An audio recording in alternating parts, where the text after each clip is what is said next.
The great council chamber floated in the darkness of space, spinning slowly above the orange glow of Proxima Centauri. Inside, representatives from 43 different species sat in their designated areas speaking through translators about trade routes and mining disputes. It was a normal day, the kind that happened every week for the past 150 years. Ambassador Sarah Chen sat in the human section, her dark hair pulled back. In a simple style, she listened carefully as War Commander Throck slammed his clawed fist on his podium. The reptilian Cathurian was angry. Again, his scales turning a darker shade of red. The Vrex Collective has no right to those asteroids, TH hissed, his voice making the translator crackle. That sector belongs to the Cathurian Empire by ancient law. Across the chamber, the Vex diplomat Jara pulsed with cool blue light. The crystalline being's voice came through calm and measured. Ancient law written by Catharia for Catharia. The council granted us joint access 3 cycles ago. We have done nothing wrong. Council Prime Veltro, the insect-like archon who led the assembly, tapped his mandibles together in a gesture of frustration. His compound eyes swept across the room looking for a solution. They landed on Sarah Chen. Perhaps, clicked, our human ambassador might offer perspective. Earth has shown such wisdom in these matters. Sarah stood smoothly and gave a small bow. Thank you, Council Prime. I believe both parties have valid concerns. The Catharian Empire has historical ties to that region, yes, but the Verex Collective has invested significant resources based on council approval. Perhaps a shared mining operation with divided profits would satisfy both parties. War Commander Throck snorted. Humans always compromising, always seeking the soft path. Peace is not soft, Commander, Sarah replied with a gentle smile. It simply requires more creativity than war. Several council members made sounds of approval. The Delphinians whistled softly. The Archon delegation tapped their feet in agreement. Humans have been like this since joining the council 150 years ago. Always diplomatic, always calm, always finding the middle ground. Your species is an example to us all, Veltro said warmly. If only others showed such restraint. The session continued for another hour with small disputes resolved and trade agreements finalized. Sarah participated when asked, always reasonable, always measured. She was good at her job, just like the 30 human ambassadors before her had been good at theirs. As the council prepared to adjourn, an Archon aide rushed into the chamber. The young insectoid's antennae were vibrating with distress. He whispered something to Veltros, who immediately stood. We have received an emergency transmission, the Council Prime announced. A human cargo vessel, the Bright Hope, has been destroyed in the neutral zone near the disputed sector. All 200 crew members are lost. The chamber fell silent. All eyes turned to Sarah Chen. They waited to see how humanity would respond to this tragedy. Sarah's face went pale. She gripped the edge of her podium, her knuckles turning white. For a long moment she said nothing. When she finally spoke, her voice was quiet. How was the ship destroyed? Unknown parties, the aide reported. The vessel's last transmission indicated weapons fire from an unidentified source. Sarah closed her eyes and took a slow breath. When she opened them again, her expression was composed, though something flickered in her eyes that Couldn't quite identify. I call for an immediate investigation, Sarah said firmly, and I request that all parties in the disputed zone withdraw their military vessels until we understand what happened. This was a civilian ship. Cargo haulers and miners should not be targets in anyone's conflict. Very reasonable. Jara pulsed. The Vex collective agrees to withdraw. War Commander Throck rumbled in his throat. The Catharian Empire had nothing to do with this, but we will cooperate with the investigation. Thank you, Sarah said. She looked at Veltros. Council Prime, I will need to inform Earth immediately. We have lost 200 citizens. Of course, Ambassador, you have the full support of this council. We will find who did this. Sarah gathered her materials and left the chamber. She walked through the curved corridors of the station, her footsteps echoing on the metal floors. Other diplomats she passed offered sympathetic gestures. A Delphinian touched her shoulder gently with a tentacle. An Archon bowed its head in respect for her loss. She made it to her private quarters before the mask slipped. Sarah sat at her desk and put her head in her hands. 200 people, 200 humans who would never see Earth again, never see their families, never feel rain or breathe fresh air. But she couldn't cry, not yet. She had a job to do. Sarah activated her communication console and sent a coded message to Earth. The message was simple: bright hope lost. 200 souls. Investigation ongoing. Maintaining diplomatic posture. The reply came back in less than 5 minutes. Just 3 words: Protocol 7. Acknowledged. Sarah stared at those words for a long time, then she closed the communication and stood. She straightened her jacket and checked her reflection in the mirror. Her face was calm again, professional again. No one would know that her heart was breaking. No one would know what Protocol 7 meant. Back in the council chamber, Beltro sat alone after the others had left. He was troubled by what he had seen in Ambassador Chen's eyes. It wasn't anger. Exactly. It wasn't even grief, though. That was surely there too. It was something else, something that reminded him of old files he had read long ago. Back when he was a junior analyst, files about Earth from before first contact. Files that had disturbed him enough that he rarely thought about them. His personal assistant, a young Archon named Crix, entered the chamber to collect data tablets. Crix, Veltro said slowly. Do you have access to the pre-con observation files? Yes, Council Prime. Which species? Human. I want to review the military assessments from the 50-year observation period. Crix antenna twitched with curiosity.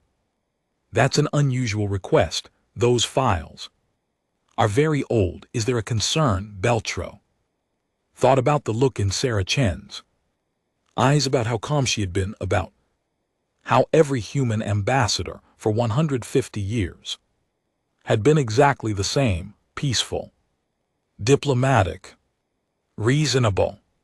Perhaps no concern, Beltro said finally. But review them anyway. I want a summary on my desk tomorrow, as you command. Council Prime. Crix left and Veltro sat in the empty chamber, watching the stars through the great windows. Somewhere out there, the wreckage of the Bright Hope drifted in the darkness, and somewhere else humanity was receiving news of their dead. The Council Prime wondered what humanity was thinking right now, what they were feeling, and why, after 150 years of perfect peace, he suddenly felt uneasy. He remembered something from those old files. a human phrase that the observers had noted in their reports. Humans said it often in their entertainment, their literature, their militarisms. Speak softly and carry a big stick. Observers had never determined what the stick was after first contact. When humans proved so peaceful and cooperative, everyone assumed there was no stick at all, that it had been just primitive posturing from a less enlightened age. But watching Sir Chen's eyes today, Beltro wondered if they had been wrong. He wondered if the stick had been there all along, and humanity had simply chosen not to show it. 2 weeks passed and 3 more. Human ships disappeared. Each time the pattern was the same: vessels traveling through neutral space, emergency transmissions cut short, no wreckage recovered. Each time Ambassador Sarah Chen stood before the council and requested patience, investigation, and peaceful resolution. "We trust the council's commitment to justice," she said after the 3rd disappearance. "Earth will not act rashly. We believe in the process." The other species praised humanity's restraint. Delphinians called them enlightened beyond measure. The Vrex Collective noted that humans demonstrate evolution past primitive violence, even war. Commander Throck, whose own species had lost ships to piracy before, admitted grudging respect. If Catharian vessels had been destroyed, he growled, we would have burned entire sectors by now. Humans are either very wise or very weak. Sarah just smiled her diplomatic smile and said nothing, but she did make one request that seemed innocent enough. Council Prime Velt, I would like access to the Council's military history databases. Earth wishes to study how other species have handled similar situations in the past. Perhaps we can learn from your experiences. Veltro granted the request immediately. The files were educational material, open to all member species. There seemed no harm in it. What he didn't know was that Sarah spent every night in those databases reading very specific files. She looked up weapons capabilities, fleet movements, response times, and defensive protocols. She made careful notes. She sent coded reports back to Earth every evening, and each report ended with the same phrase: maintaining diplomatic posture. In his own office, young Crix was doing research of a different kind. The task Veltro had given him 2 weeks ago had seemed simple: review the pre-con observation files on humanity and provide a summary. But the more Crix read, the more confused he became. The files were strange. They showed a species that fought constantly, that built weapons powerful enough to destroy their own world several times over. The observers had watched humanity nearly exterminate itself on multiple occasions: nuclear weapons, biological warfare, environmental collapse barely avoided. But then, about 70 years before first contact, something changed. The military transmission stopped. Earth's communications became carefully curated. Scientific discoveries, cultural exchanges, philosophical discussions. The observers noted this change but couldn't explain it. One senior analyst had written, recommend do not engage.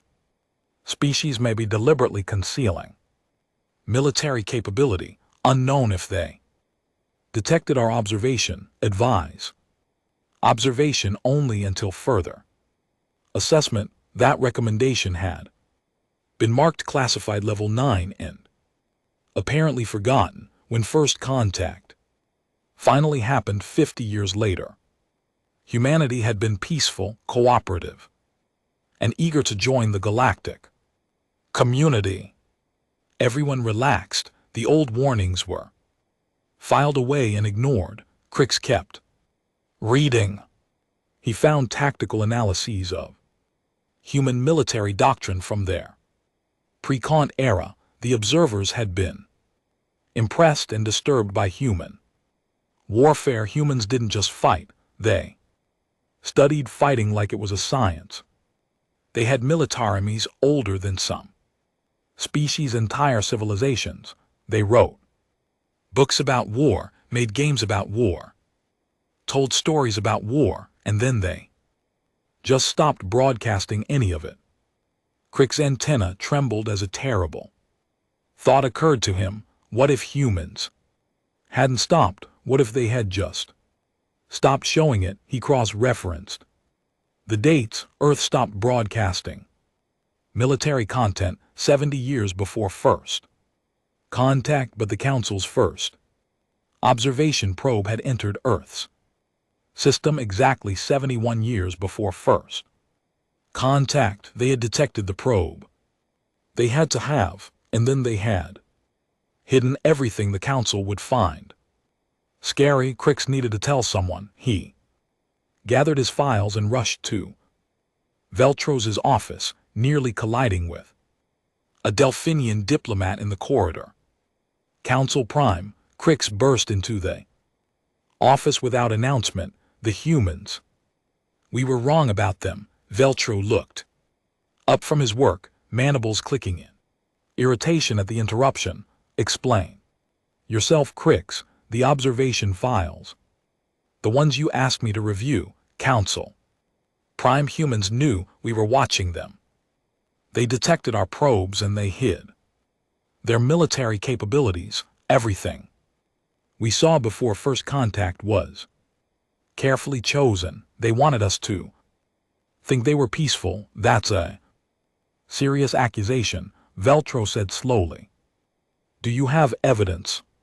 Crix spread his tablets across Veltro's desk. Look at the timeline. Look at the transmission patterns. They stopped broadcasting anything military exactly when our probe arrived. And look at these assessments. The observers recommended against contact. They said humans were dangerous. Beltros reviewed the files carefully. His compound eyes took in every detail, every footnote, every warning that had been written and then buried. The more he read, the more disturbed he became. Why would they do this? Belts asked quietly. Why hide their strength and pretend to be peaceful? Maybe, Crix said hesitantly, they really are peaceful. But they chose it. It wasn't their nature. It was a decision they could unmake. Veltro finished the thought. They sat in silence, contemplating the implications. 150 years of human diplomacy suddenly looked different. Every compromise, every peaceful solution, every calm response. Had those been choices made from strength, not weakness? An alert chimed on's console. It was marked urgent. A human colony ship has been attacked. The message read, 3,000 civilians aboard, ship disabled but not destroyed. Attackers identified as Catharian raiders, unauthorized by Catharian government. Survivors sending distress signals. Get Ambassador Chen here immediately, Veltro ordered. While they waited, another message arrived. This one was from Council Intelligence. Multiple human vessels changing course toward the attack site. Fleet composition unknown. Human military transponders active for the first time in recorded history. Crix's antenna drooped with dread. Council Prime. What does that mean? It means, Beltro said quietly, that we're about to see what humans have been hiding. Sarah Chan arrived within minutes. She walked into the office with the same calm expression she always wore, but could see it now. The control behind that calm, the choice. To be peaceful, you summon me, Council. Prime Ambassador, we've received reports of an attack on a human colony. Ship 3,000 of your people. We're preparing a council response. That won't be necessary, Sarah interrupted gently. Earth is handling it. Ambassador, with respect, humanity doesn't have significant military presence in that sector.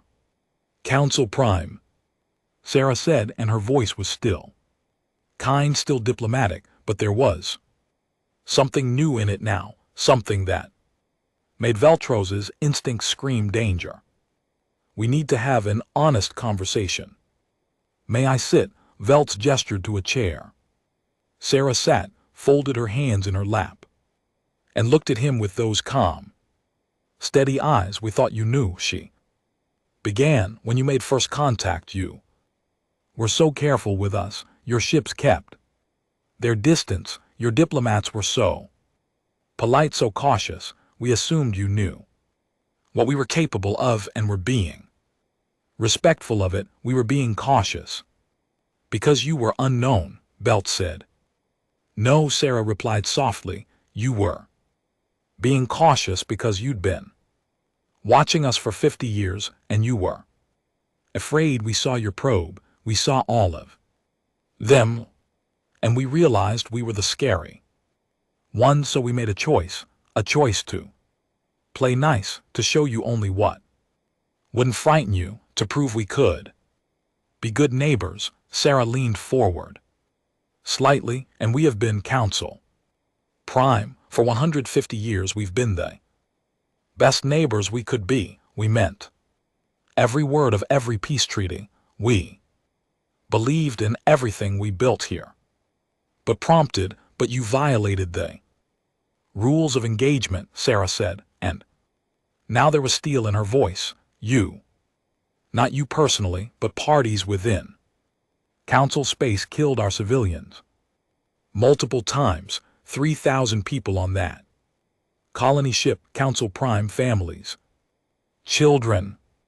Ambassador Chen, the Catharian government has disavowed, I know, and we'll be precise in our response. We're not monsters, Council Prime. We don't punish the innocent. Sarah stood, but the people who did this will answer for it, and everyone will see that humanity has teeth, that we always had them. We just chose not to show them. Ambassador, please let the Council handle this. If humanity acts unilaterally, we already are. Sarah said. She checked her communication device. Our fleets should be arriving at strategic points across the galaxy right about now. Alarms began blaring throughout the station.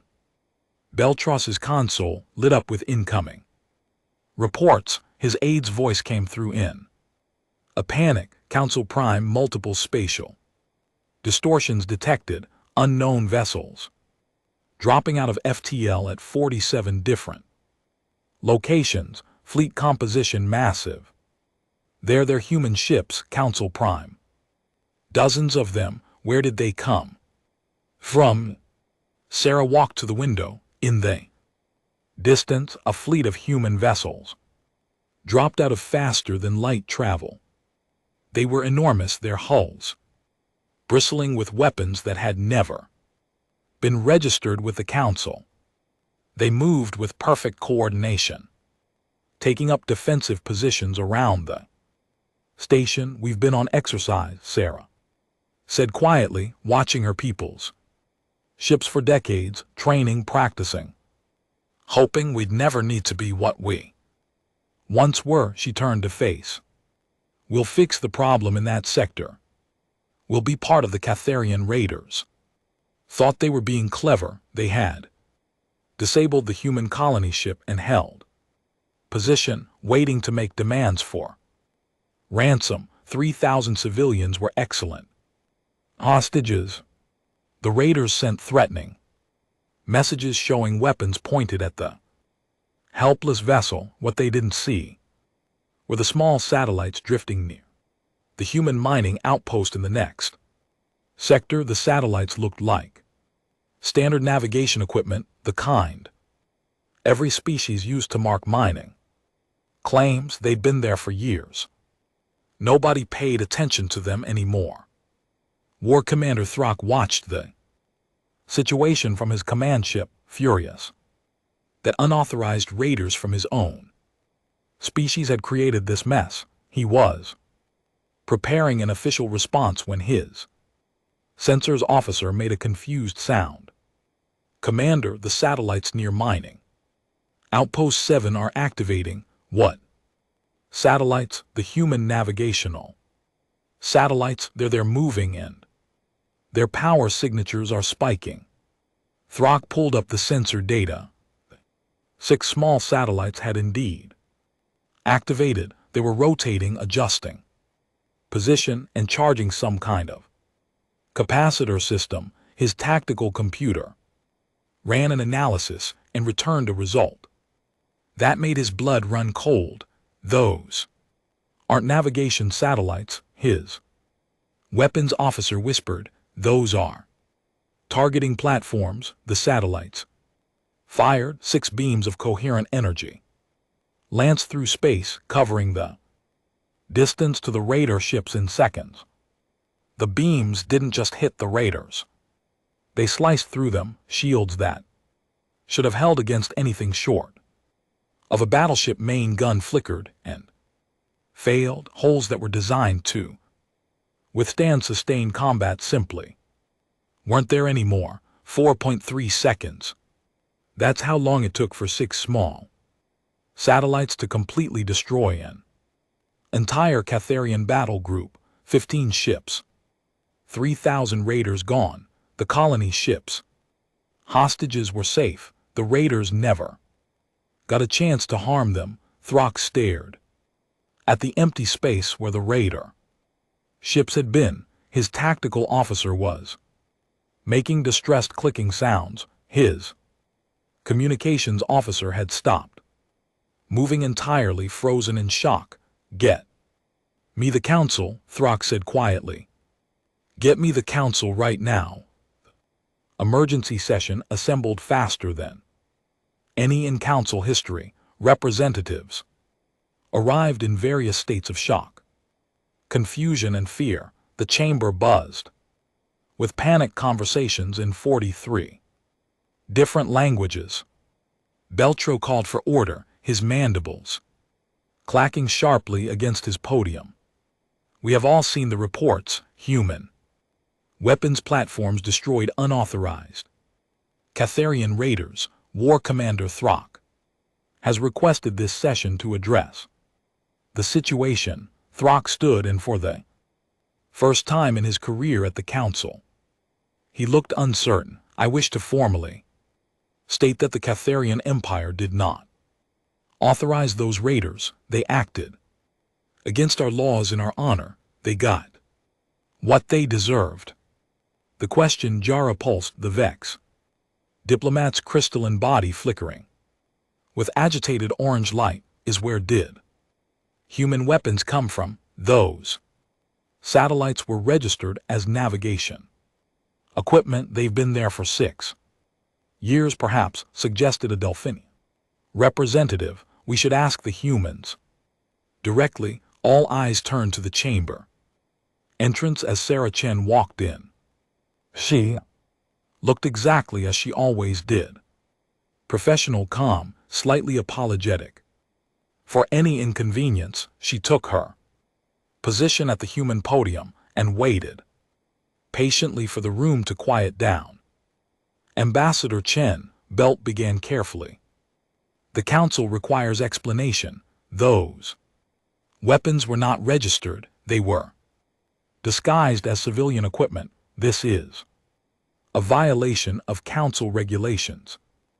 With respect, Council Prime, Sarah replied. We never said they were civilian equipment. We registered them as satellites, which they are. We simply didn't specify what kind of satellites.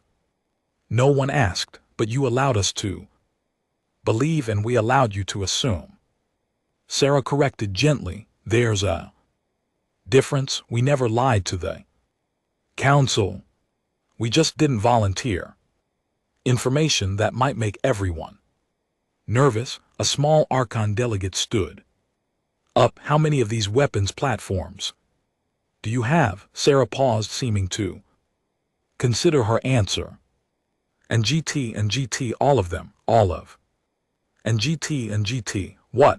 All of our stations, mining outposts, research facilities, communication relays, cargo transfer points, every single installation humanity has built outside of Earth has defensive capabilities. Sarah looked around the chamber. We thought you knew. We thought that was obvious. Why would we build undefended structures in space? Because that's what the regulations require. Jara's light flashed angry red. Civilian stations must be civilian. Our stations are civilian, Sarah said patiently. They're staffed by civilians. They serve civilian purposes. They just happen to also be able to defend themselves. Earth believes in practical design. War. Commander Throck surprised everyone by laughing, a harsh barking sound. I understand now. Humans are not peaceful. They are polite. There is a difference. A crucial difference. We are peaceful. Sarah insisted. We genuinely prefer peace, but we're not helpless. We never were. Beltros felt the weight of command pressing on him. Ambassador Chen, the council must know. What else haven't you told us? Sarah took a deep breath. Council Prime, with respect, may I share my screen? Veltros authorized it, and Sarah's data appeared on the main display. The chamber fell into shocked silence as the information scrolled past.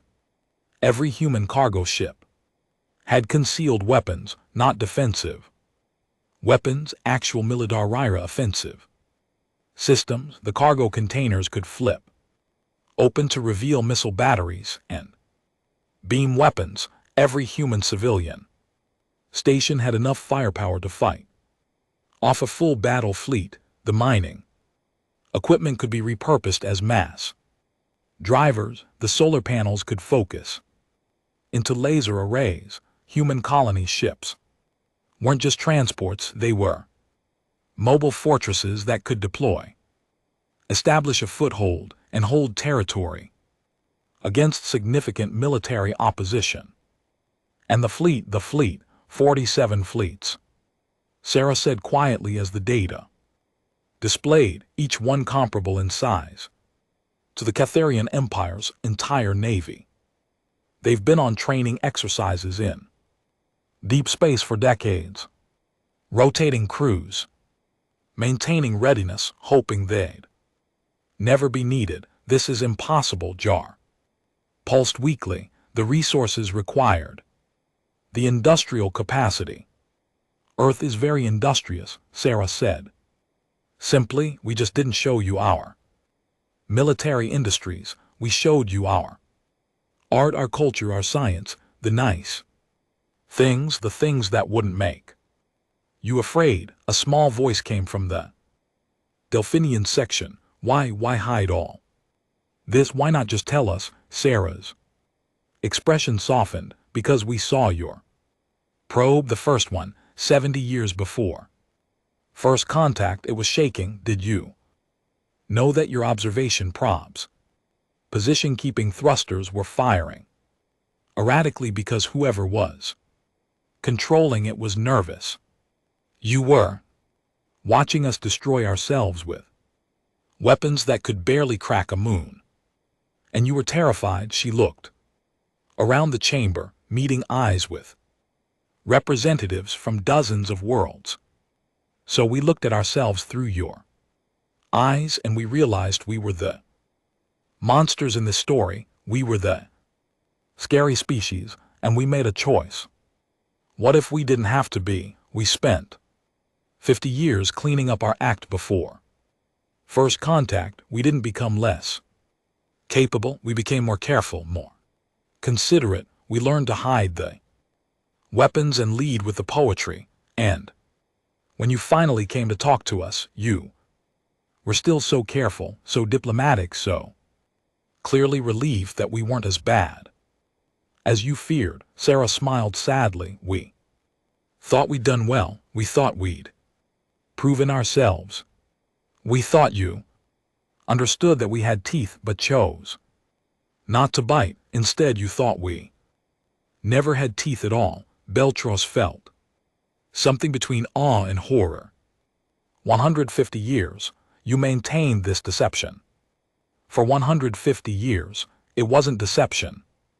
Sarah said firmly, every peace we made. We meant every treaty we signed. We honored every friendship we built. We cherished all of that was real. The only deception was letting you think we couldn't be anything else. And now? Throck asked. Sarah's expression hardened just slightly. Now people violated rules of engagement. They killed our civilians. That changes things. The raiders have been destroyed, Jara pointed out. Raiders, yes, but the larger issue remains. Someone thought they could attack human civilians without consequences. Someone thought we were soft targets. Sarah's voice was calm, but there was something final in it. We need to correct that misunderstanding permanently. What are you going to do? Veltros asked, dreading the answer. What we should have done at the start. Show you who we really are, all of it. Peace and the capability, the kindness, and the teeth. Sarah's image changed, showing fleet positions across the galaxy. Those 47 fleets are currently positioned at strategic points. They're not attacking anyone. They're not threatening anyone. They're just visible. No more hiding. This will cause panic, Veltro said. Probably, Sarah admitted, but it's necessary. The Council needs to understand what peace with humanity actually means. It means you have neighbors who could burn the galaxy but would rather plant gardens. It means you have allies who could crush any threat but prefer to negotiate with them. It means you're safe, safer than you've ever been safe. A Delphinian delegate squeaked. You, war commander. Throck had been a soldier his entire life. He had fought in 12 major campaigns and countless smaller conflicts. He understood warfare the way a fish understands water. It was his natural environment. He knew how battles worked, how strategy developed, how armies moved. Watching the humans operate, he realized he knew nothing at all. The Catharian Empire faced with unauthorized raiders bringing shame to their name, and now a human military response had mobilized their fleets, not to fight. Throck wasn't that foolish, but to contain the situation, to show they were handling it internally. The humans destroyed 60% of those fleets in 72 hours. They didn't do it the way any Council species would. There were no grand battles, no glorious engagements. Human ships simply appeared, struck with devastating precision, and vanished before Catharian forces could respond.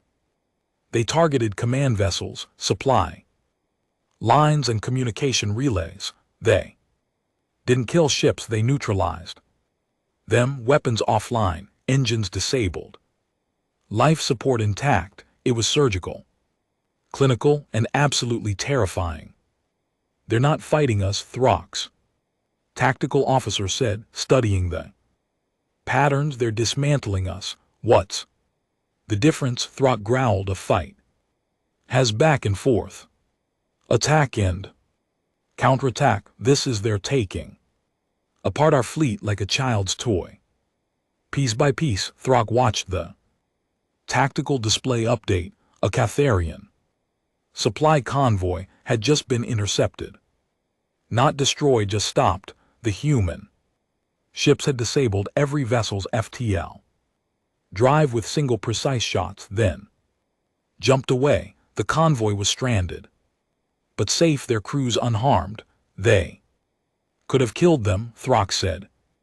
Quietly, every engagement they could have killed everyone they're choosing not to. Why? Because they're proving a point. They want us to know they could end this in an hour if they wanted to. They're being merciful, and somehow that's more terrifying than if they were just destroying us. A communication request came through. Throck almost laughed. It was the humans asking for a diplomatic channel. They were systematically crushing his empire's military response, and they still wanted to talk. He accepted the call. A human admiral appeared on screen, an older woman with gray hair and sharp eyes. She saluted. War Commander Throck, I am Admiral Lau of the Human Defense Fleet. I'm contacting you to offer terms. Terms? You haven't stopped shooting at us, and we won't until you stand down completely. But War Commander, we're not interested in continuing this. We have no quarrel with the Catharian Empire. We have a quarrel with the raiders who killed our civilians. Those raiders are dead. Your satellites destroyed them. Yes, but the larger issue remains enforcement of rules of engagement, ensuring this never happens again. Admiral Lau leaned forward slightly. We're proposing that Catharian Empire formally acknowledge the attack, participate in a truth and reconciliation process for the civilian deaths, and work with the Council to ensure proper chain of command over military forces. Throck felt his scales flush with shame. You want us to admit failure in front of the entire Council. We want you to acknowledge reality. Your empire lost control of rogue elements.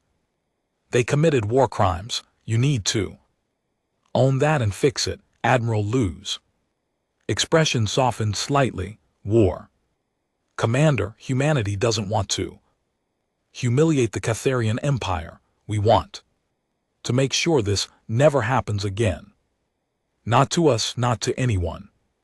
And if we refuse, then we'll continue degrading your military capacity until your government decides to negotiate. We can do this for months, War Commander. Years if necessary. We've been practicing for longer than your empire has existed. She paused. Or you can talk to Ambassador Chen and the Council today, agree to reasonable terms, and we all walk away from this. Your choice. Throck looked at his tactical display at the fleets being methodically disabled, at the perfect precision of human operations, at the complete absence of Catharine's success in countering them. I will speak to the Council, he said. Good choice, Admiral Lau out. While the military situation resolved itself, Veltros and Cricks were buried in the archives trying to understand how they had gotten everything so wrong. The files painted a terrifying picture. Pre-Kant humanity had been brutal. They fought wars that killed millions. They developed weapons that could sterilize planets. They had come within moments of destroying themselves multiple times.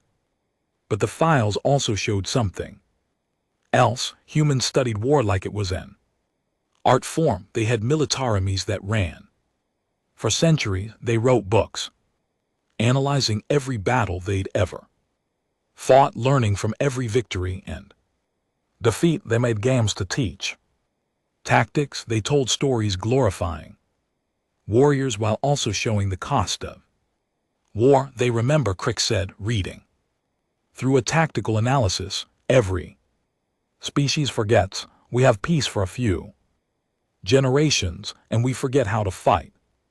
Humans never forgot, they just stopped doing it. Beltros looked at his young aide. How do you know they stopped? Maybe. They just stopped where we could see. They found evidence supporting that theory. Human entertainment was full of war. Their movies showed massive battles. Their games simulated combat. Their books told stories of soldiers and strategy every human child grew up with. These stories, these lessons, these reminders, it's cultural memory. Belts realized they made sure every generation understood what war was, what it cost, and how to fight one, just in case critics repeated, just in case they needed to be wolves again. A message arrived for Veltros. It was from Ambassador Chen requesting a private meeting. He accepted and she arrived within the hour. Sarah looked tired. There were shadows under her eyes that hadn't been there before. She sat across from Veltros and just looked at him for a long moment before speaking. Council Prime, I owe you an explanation. You owe the Council several explanations. Ambassador, fair enough. Sarah managed a small smile. Would you like to know why I volunteered for this position? Veltros clicked his mandibles. In agreement. My grandmother was a peacekeeper during the resource wars. That's what we call the conflicts that almost destroyed Earth in the late 21st century, fighting over water, over rare minerals, over land as climate change made some areas uninhabitable. Sarah's voice was soft. She spent 40 years negotiating peace, building agreements, creating systems where people could resolve conflicts without killing each other. She sounds remarkable. She was, and she taught me something important. Peace isn't natural, it's built, it's maintained, it requires work and will and constant attention. Sarah looked at her hands.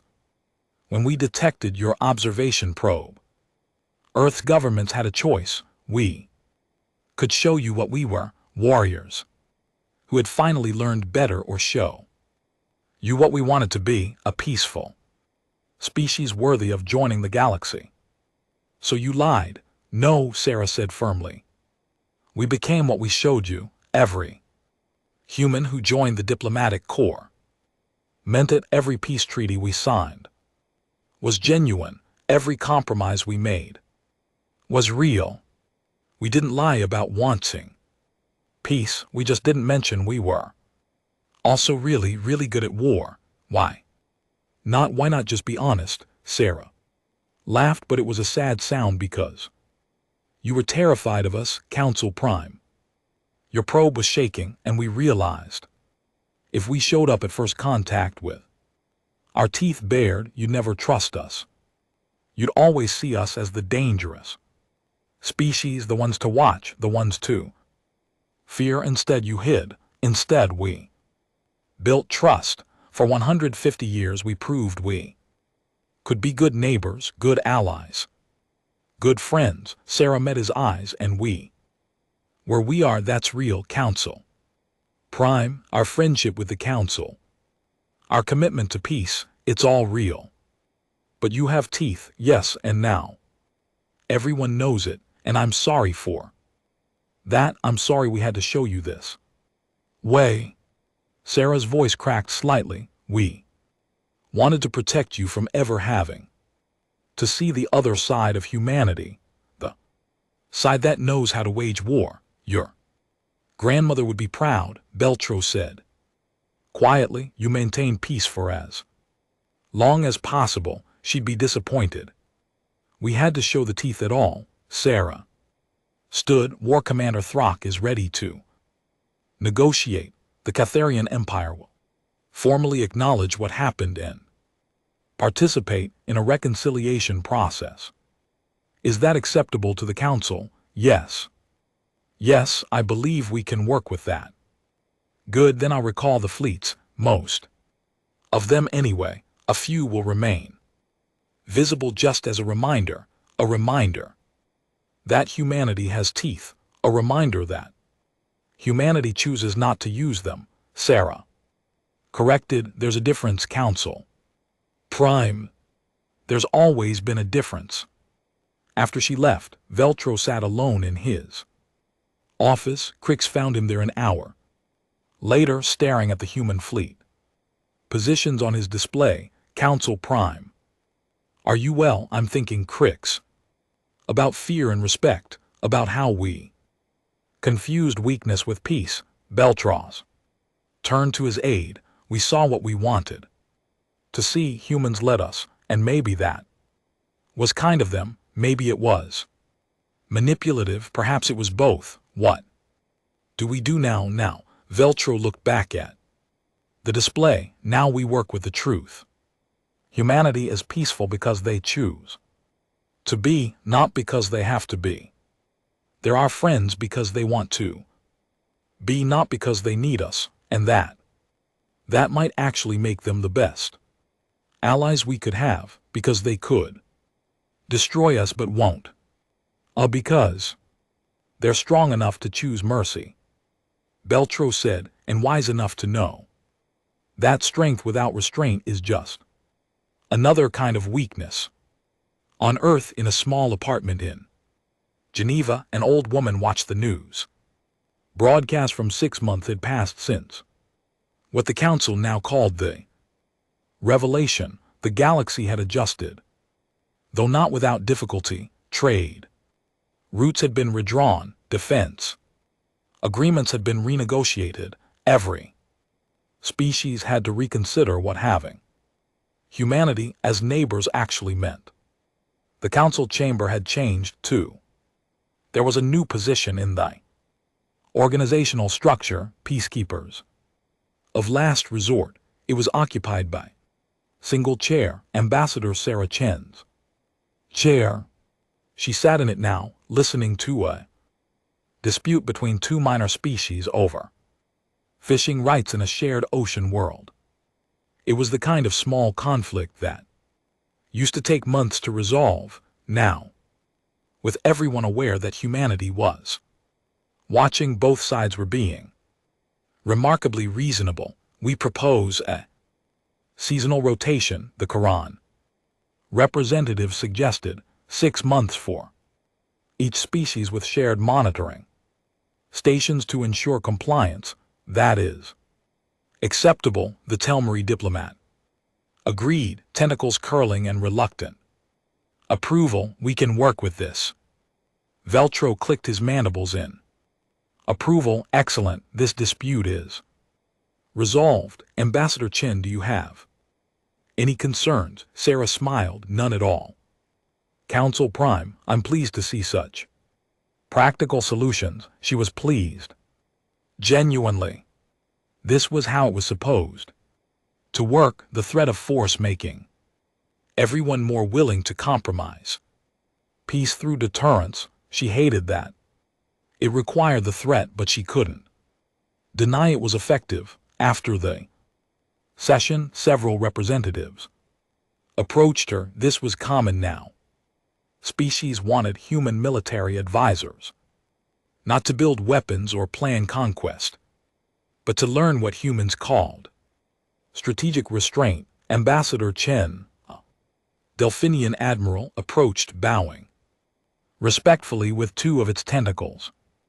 My government has authorized me to request human assistance with our Defense Academy curriculum. We wish to learn your methods. Quake, what methods? Specifically, Admiral, how to be strong enough that others don't test you, how to maintain capability without becoming aggressive. How to the Delphinian. Pause, choosing words carefully. How to have teeth without biting. Sarah felt a warmth in her chest. This was what they'd hoped for. I'll connect you with our military education corps. They have programs designed exactly for this. Thank you, Ambassador, and I wanted to say personally that I understand now what your people did, hiding your Strength so we wouldn't fear you, that was a kindness we thought so, not.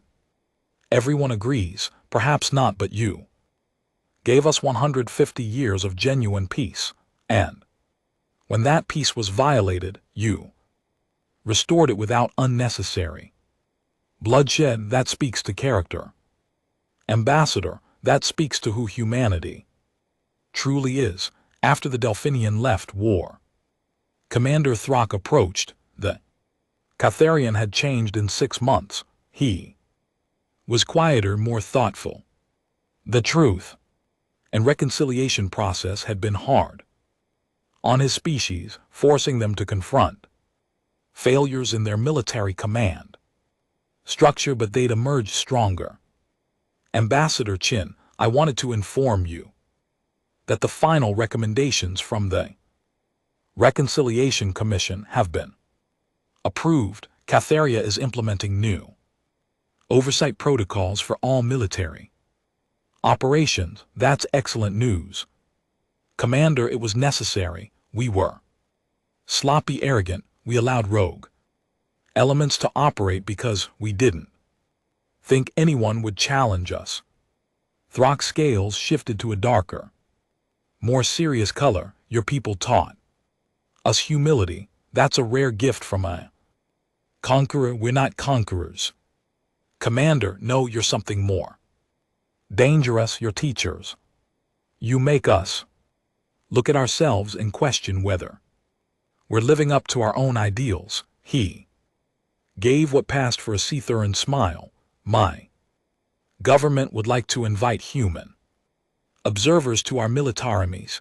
We want to learn your methods of training. Warriors who understand restraint. I'll arrange it. And Commander, thank you for taking responsibility for choosing the harder path. Throck nodded and left. Sarah stood alone for a moment, watching the various species mingling in the chamber. They were more respectful toward each other now, more careful, more aware that violence had consequences. Was this peace or just better managed fear? She didn't have an answer. That evening, Sarah had dinner with Veltro in one of the station's observation lounges. It had become a tradition, these informal meals where they talked about everything except politics. Tonight, though, politics came up anyway. The council is voting next week on the formal structure of your new role, Veltro said, picking at his food with his mandibles. There's been discussion about what to call it. Some want Guardian Forces, others suggest Peace Enforcement Division. What do you think? Sarah asked. I think, said carefully, that we should call it what it is. Humanity has become the adult, the room, the species that others look to when situations get dangerous, not because you're more evolved or more righteous, but because you remember what real violence looks like and you've chosen to prevent it. That's a lot of weight to carry. Yes, I've wondered if it's fair to put that on your species. You came to us seeking friendship, and we've made you our guardians instead. Sarah was quiet for a moment, looking out at the stars. You know what my grandmother used to say, the strong have a responsibility to the weak, not to rule them, not to control them, but to protect them from those who would. Your grandmother sounds very wise. She was. She lived through hell to build something better, and she taught me that peace isn't the absence of strength. It's the choice not to use it. Sarah turned to Veltros. So yes, it's a weight, but it's one we'll carry because that's what friends do. Friends, Veltros repeated, even after we misjudged you. Even after we assumed the worst and the best at the same time, especially then. You saw us at our worst in those old files. You saw what we were capable of becoming, and you still gave us a chance. At first contact, you could have just avoided Earth, marked us as dangerous. and left us alone, but you believed we could be better. Were we right to believe that? Sarah smiled. We're still here, aren't we? Still talking instead of fighting, still building instead of destroying. I'd say you were right. They finished dinner in comfortable silence. Two very different beings who had learned to understand each other. As Sarah prepared to leave, Beltro stopped her with a question. Ambassador, may ask something personal? Of course. Do you ever resent it, having to hide your true nature for so long, watching humans be seen as weak when you knew the truth? Sarah considered the question. Sometimes. But then I think about the alternative. If we'd shown up at first contact with all our weapons visible, all our military might on display, how would that conversation have gone? Poorly, I imagine we would have had peace. Probably, but it would have been peace through fear. You would have agreed to things because you were afraid not to. Every treaty, every agreement, every friendship would have been tainted by that fear. Sarah looked at him directly. This way, we built real relationships. First, real trust, and when you finally saw the teeth, you already knew our character. You knew we were choosing not to bite. That's remarkably strategic thinking. It's remarkably human thinking. We've always been good at long-term planning, especially when it comes to warfare. Sarah grinned. And yes, we consider diplomacy a form of warfare, just with words instead of weapons. Later that night, Sarah returned to her quarters and activated her communication console. A familiar face appeared on the screen. Her daughter, now 8 years old, beaming with excitement. Mommy, I saw you on the news. You were talking to those aliens with the sparkly bodies. Hi, baby. Yes, that was me talking to the Varex. How was school? Good. We learned about the resource wars today. Teacher said, great. Grandma helped end them. Is that true? Sarah's heart clenched. Yes, sweetie. Your great-grandmother was a very brave woman who worked very hard for peace. Teacher also said that we have to be ready to fight, but we should never want to. She said that's what being human means now. Is that true too? Yes. Baby, that's exactly right. We have to be strong enough to protect people, but kind enough that we don't want to hurt anyone. Her daughter's face scrunched up in thought. That sounds hard. It is hard. It's the hardest thing, but it's important. Is that why you had to show everyone the scary stuff, so they'd know we can protect them? Sarah felt tears prickling at her eyes. Her daughter understood. This 8-year-old child understood what some council members were still struggling with. Yes, baby. Exactly that. Sometimes you have to show your teeth so nobody makes you bite. Are we still playing nice? Always, sweetie. Always. That's who we are. That's who we choose to be. Okay, I love you, Mommy. I love you too, baby, so much. After the call ended, Sarah stood at her window, looking out at the human fleet ships in the distance. They were different now. No longer trying to look like civilian vessels. Their true nature was visible. Weapon systems displayed military configurations clear, but something else was visible too. Each ship had painted on its hull the human diplomatic corps symbol, an olive branch and a shield intertwined, a promise and a protection. Choose peace but be ready for war. That was humanity now. That was what they'd become, not conquerors or pacifists, but something in between, something